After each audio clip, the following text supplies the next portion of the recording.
Hi, I am PixelPia, and this is Creative AI Explorer. Today, I'm starting my new series, AI in Google, a series where I will explore how Google use AI in tools that you can actually try yourself for free. We're not talking about Gemini or the big public demos everyone already knows. We are going hands-on with Google Labs and AI Studio, the spaces where ideas are still experimental, creative, and sometimes even a little strange. So with that said, let's move over to my computer, where you find prototypes that test new ways of thinking with AI. It's not about replacing people. It's about expanding what tools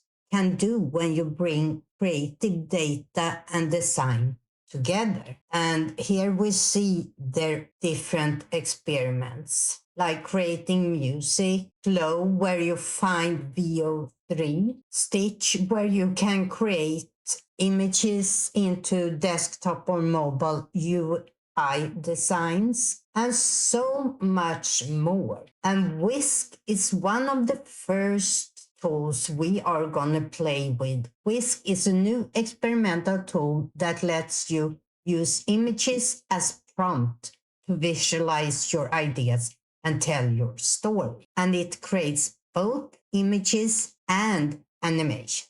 So this is one of the really interesting tools. But then we have AI Studio. Here you can have different chats with AI, of course, but this is mostly for coding and building apps. And that sounds maybe a little frightening, but building small custom apps and chat-based tools using Google's different models isn't that hard. It's not just for developers. It's for anyone curious about how AI can be shaped to fit the workflow. And I will actually build a couple of very small apps in here. I have played a lot in Google AI Studio and I know nothing about coding.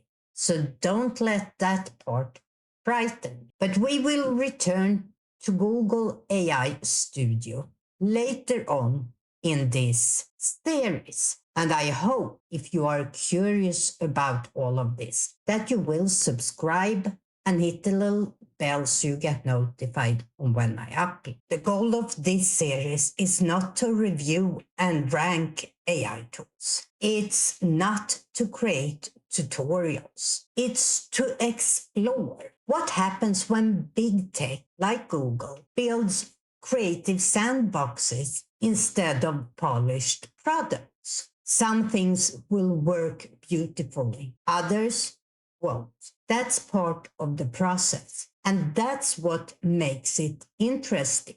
Over the next few episodes, we will try Google Labs experiment like Whisk or creating music. We will try to build small AI projects and apps in Google AI Studio. If you are as curious as I am about where AI quietly evolved beyond the hype and into the hands of everyday creators, you are in the right place. I am PixelPia. This is Creative AI Explorer and my new series, AI in Google. I hope to see you back here next time when we start our experiment in AI Labs. And as always, stay curious. Bye.